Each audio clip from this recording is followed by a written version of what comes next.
Good morning. What a special morning.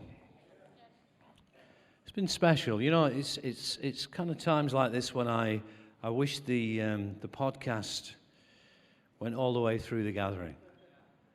You know, because it's just a special morning for us. Don't you think so? People's stories of their lives and being able to watch them go through the waters, if you like, to baptize them was just incredible. And our songs, you know, sometimes when we sing songs over and over and over, and then suddenly a line will kind of come to the fore, and you think, wow, I've never really seen that like that.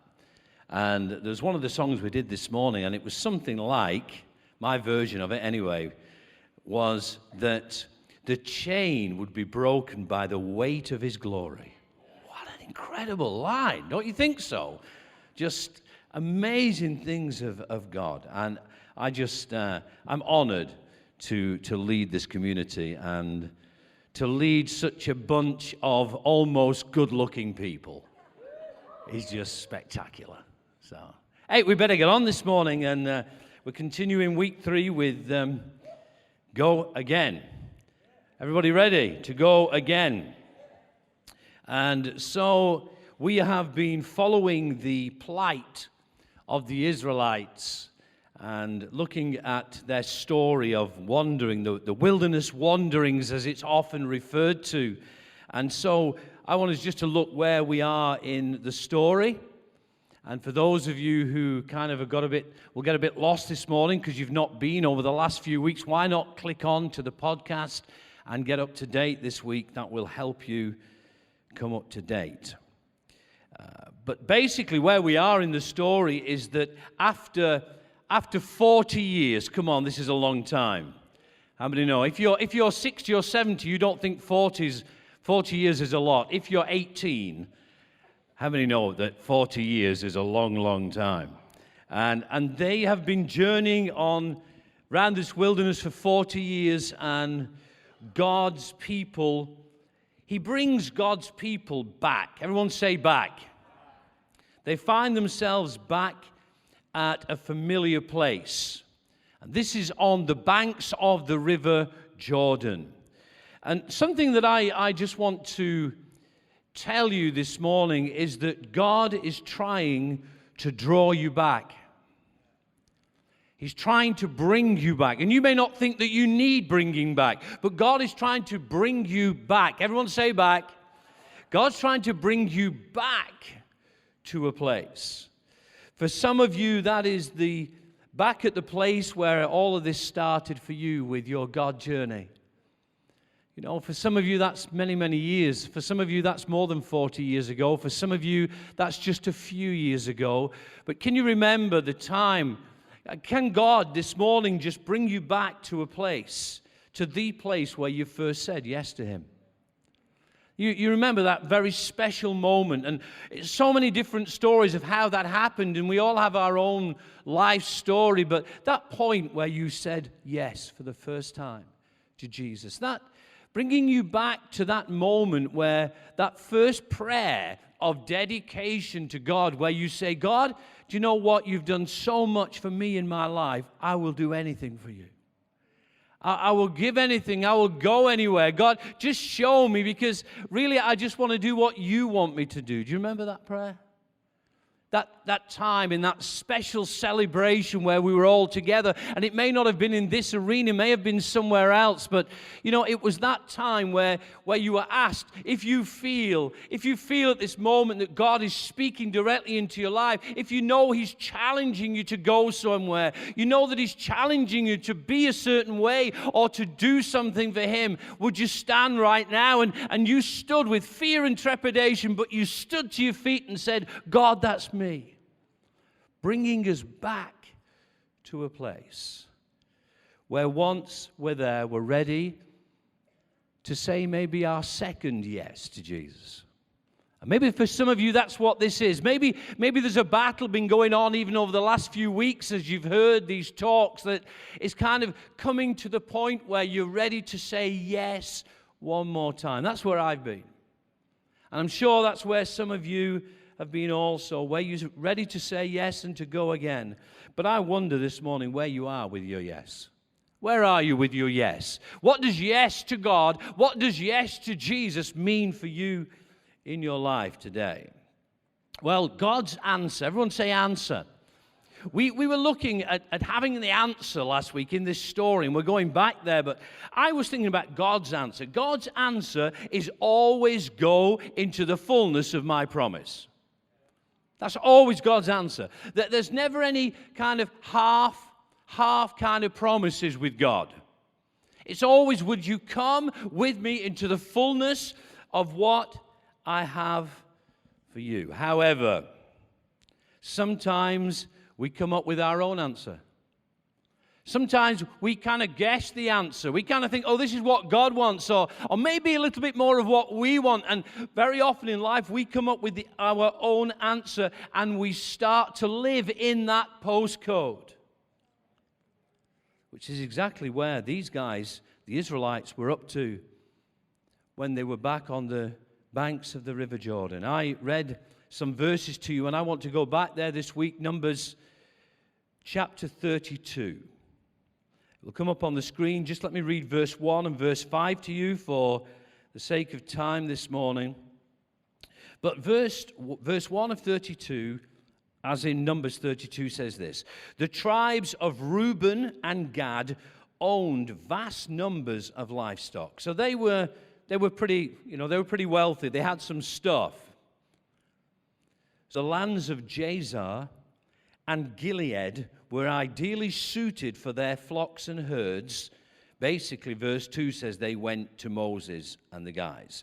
Verse 5 says, if we have found favor with you, please let us have this land as our property instead of giving us the land across the River Jordan.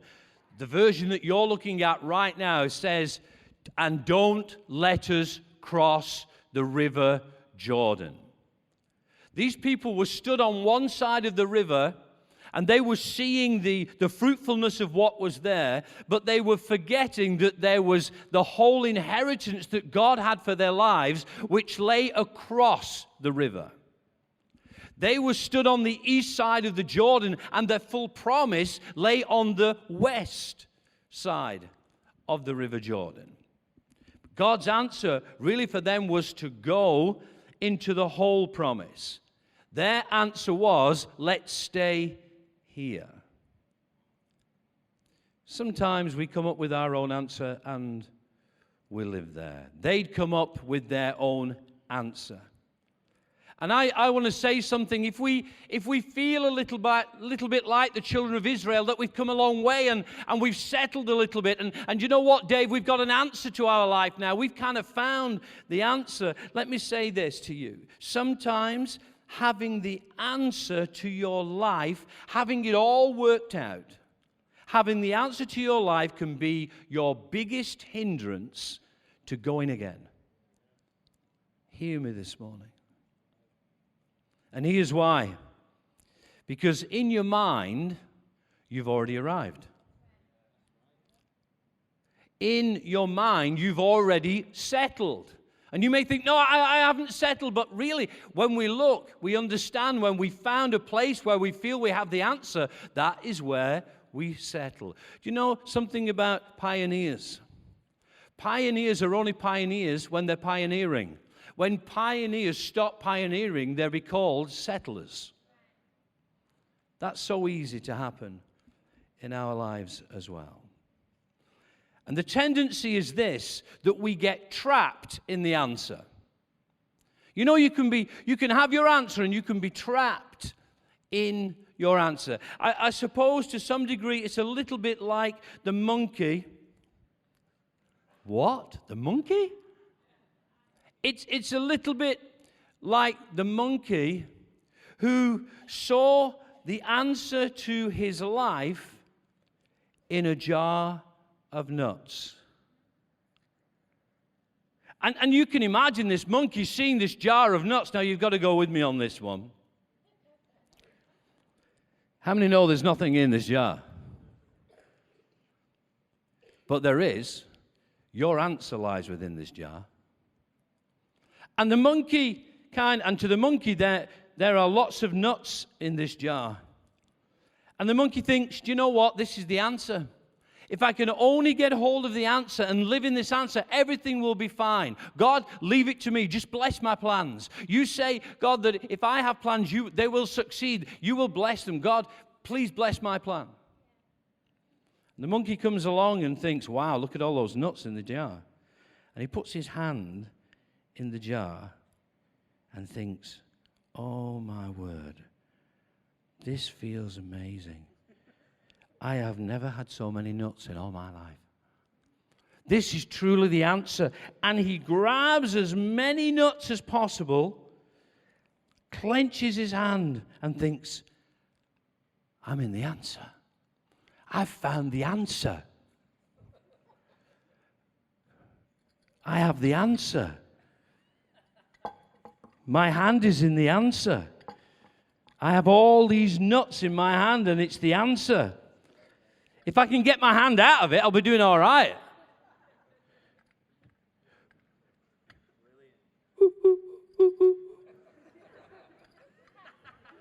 You can laugh, but I'm going to talk about you being this monkey in a minute. Like, what is going on with this jar? And the monkey's getting more and more frustrated because it's got the answer in its hand. The whole answer to its life is in there, and it's like, does this monkey not know that the issue is the fact that he's clenching on to the nuts? Yeah, but the point being, Dave, that if I let go of the nuts, I can get some release. But if I'm hold of the answer, and I think this is the answer, I'm going to live in the answer, then how many know that I've got a jar on my hand? Do you know, some of us are going through life with a jar hanging off our hand. Some of you think that's funny about the monkey, but some of you look like this. Some of us, we think we get the answer to our life, and we think, God, thank you for all that you've done for me. Thank you for the day that I said yes to you. But do you know what? I've grown up a bit. You know how this life game works now? And I found an answer in this lifestyle that I have. And God, leave me here. I'm okay. I don't want to go across any river. Why are you speaking to me about crossing the river? I'm okay on the east side of Jordan. How many know this looks pretty stupid hanging from my hand right now? You know, the interesting thing is that when we're in that lifestyle, people look at us and you become their role models. It's like, wow, look what they've done with their life. Look how successful they've been. And young couples grow up and they start to look to you and they think, wow, it's awesome. They found the answer. Yeah, they're still loving Jesus, but they found their answer. They're not going anywhere. They're just settled in what they found. The only thing is, the giveaway is the jar that's hanging from your hand. Does that make sense? I'll try and get my hand out of this jar. You know, it kind of shows that when we're living like that, it's really hard to let go. Because we found something that we believe is the answer. How many know when you think you've got the answer, you're going to clench your feet, you're not going to let go of it.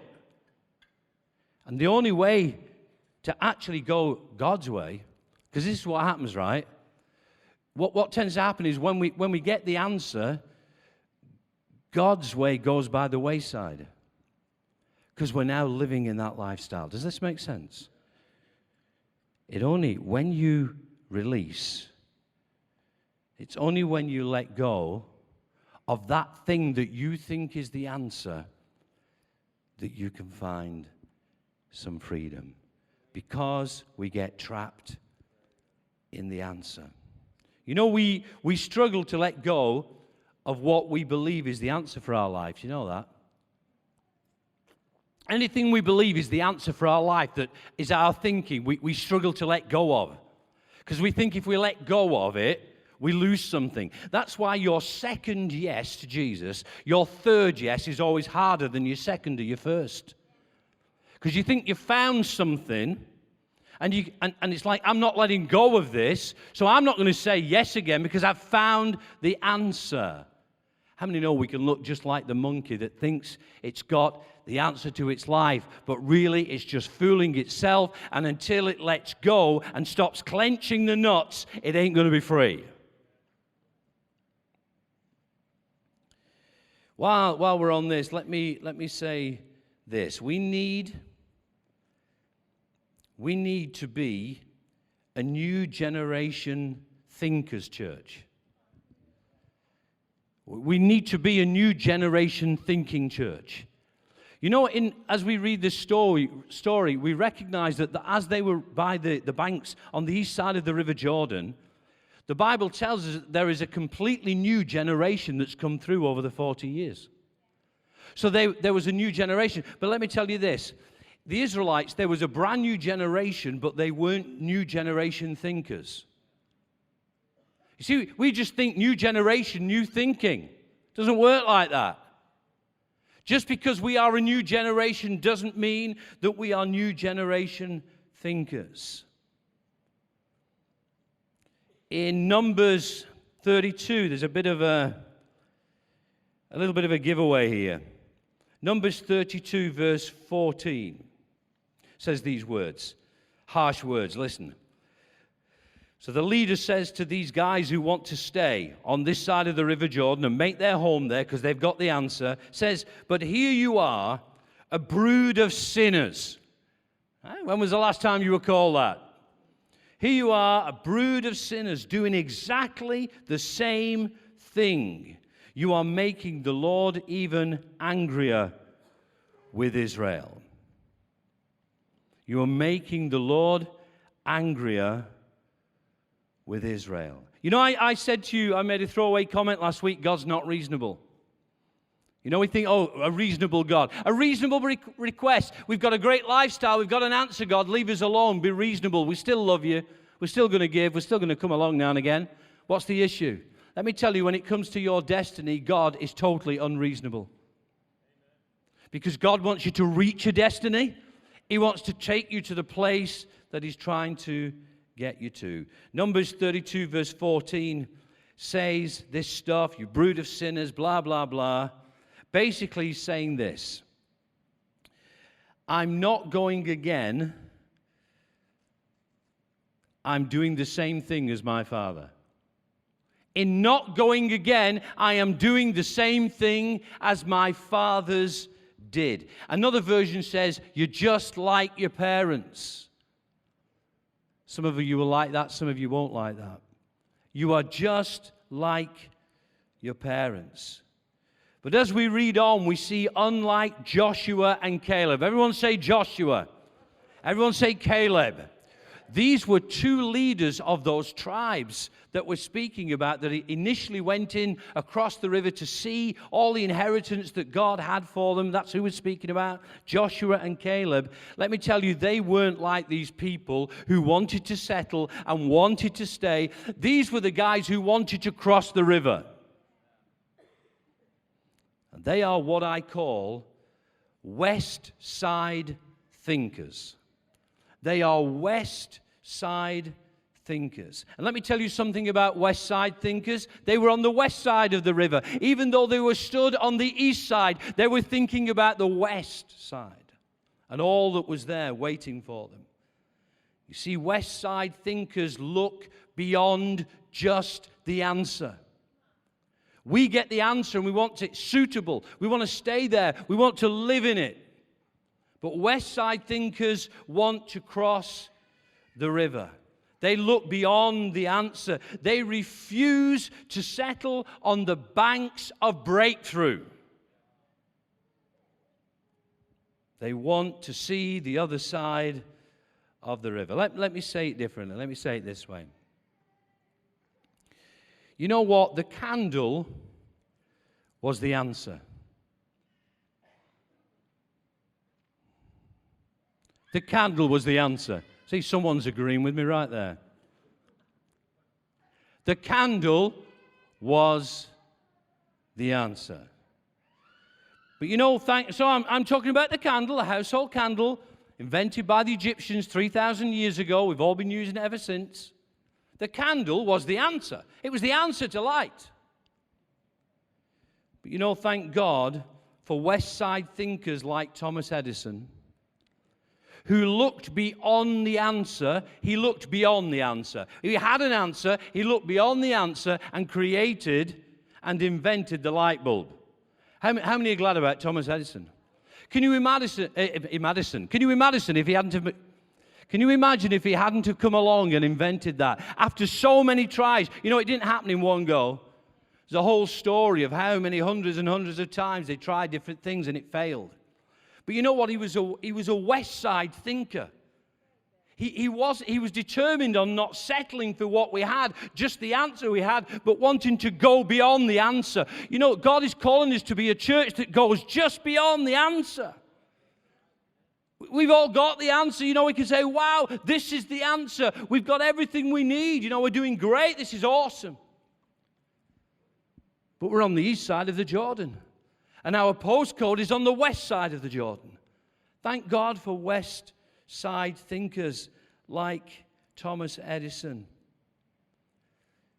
Let me tell you another one, the propeller. Everyone say the propeller. You know, the propeller was the answer.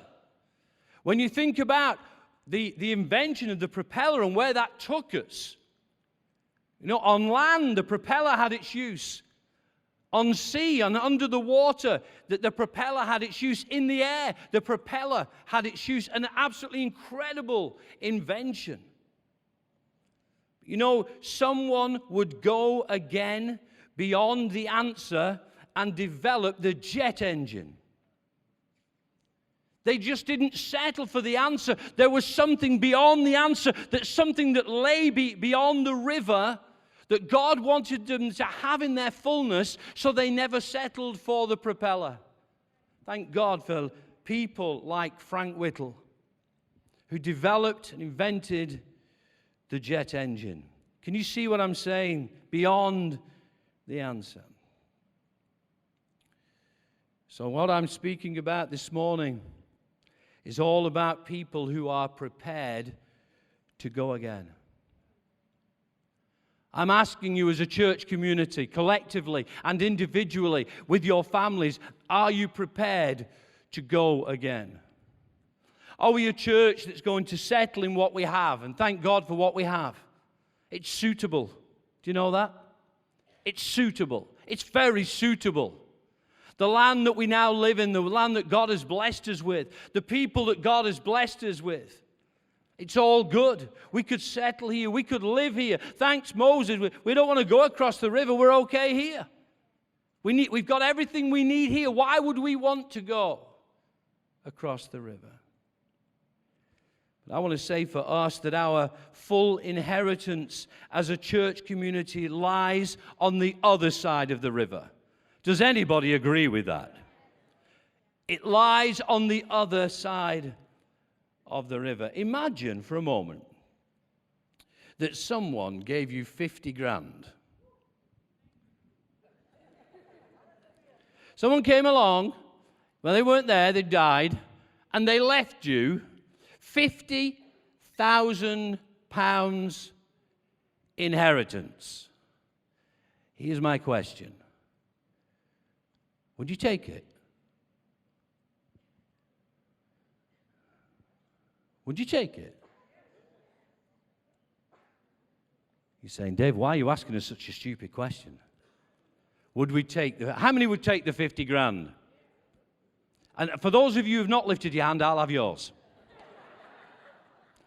I'm a few £100,000 better off this morning. Of course, we would take the money. It's not like, oh, it's okay, I've got the answer. I'm earning a living, I don't need it. I take my income, I'm fine.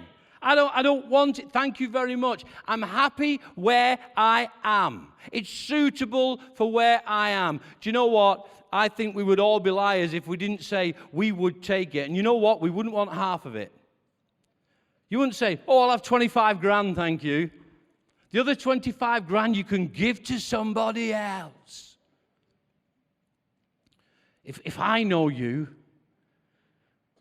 I reckon you would want the fullness of the entitlement that is yours, right? So we're all settled on the fact that we would take this inheritance. So please answer this question. So why would we be prepared to live in a postcode that rebuffs the full inheritance of God for our lives? We would have to be pretty stupid, wouldn't we? In the same way that we wouldn't take every single penny of that £50,000 that is our entitlement. God says, my promise, my full promise is for you, and it's for you, and it's for you, and it's for your family, and your family.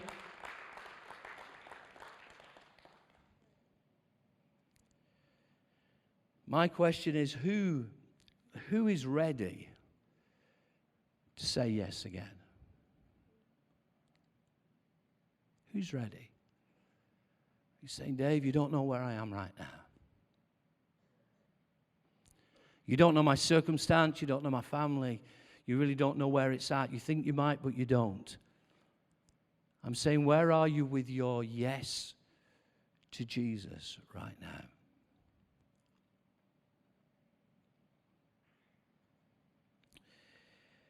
As I round this off, and there's so much more that I could say this morning, and I feel I don't even need to go there today.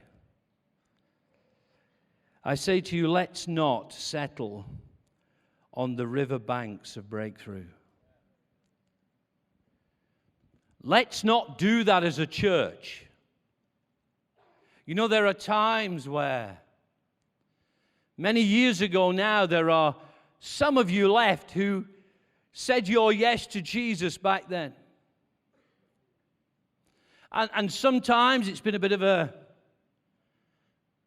bumpy ride, bit of a difficult time, both personally and in our own homes and in the bigger home, this family known as today's community church. There have been some struggles and some challenges. But I thank God for where He's brought us today.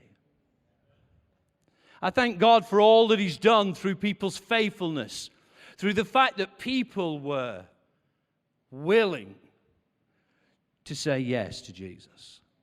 And all the sacrifice and all the joy and the hardship and the hard work to bring us to a place where I believe God is saying, now it's time to go again. It's time to go again.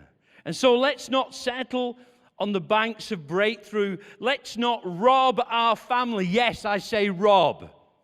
Let's not rob our family by pitching our tent in a suitable place. Does anybody agree with this today? Let's not live in a postcode of suitability. I asked myself a question this week. Why do churches often settle at the point of suitability? You know, I was looking for this deep answer.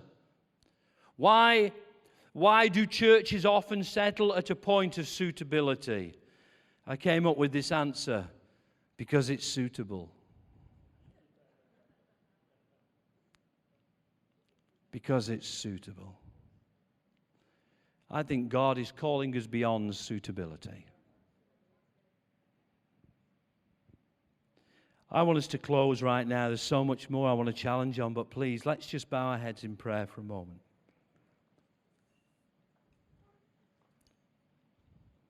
And as our heads are bowed, let me just bring just a challenge to us. I'm not looking for this, massive response at the front. That may come during this series. I believe it needs to. I believe if we challenge, we need to make an opportunity for response. But once again, I challenge at a certain level, and I finish here by saying, some of you are trapped in your own answer. You wouldn't want to be known as the monkey with its fist clenched inside that jar of nuts, holding on to some stuff that maybe you feel you deserve, maybe you feel you've created, maybe a lifestyle that you're now living. Let me tell you to hold on to that stuff, whatever it looks like in that jar for you. To hold on to that stuff on this side of the river means we miss out on God's plan and destiny for our lives. And we have a choice. We can choose to live with our hand, with the jar hanging off the bottom of our hand, or we can choose to let go and say, God, I release this to you. How many know God doesn't want to rob anybody? God, I just release my answer. Lord, I believe this is the answer. I've come to my own answer. And God, your plans have just gone a little bit by the wayside. For me and my family, God, I want to be in a place where we cross the river. God, I want to be a new generation thinker. God, I want to be a Westside thinker. I don't want to live in the East when you say West.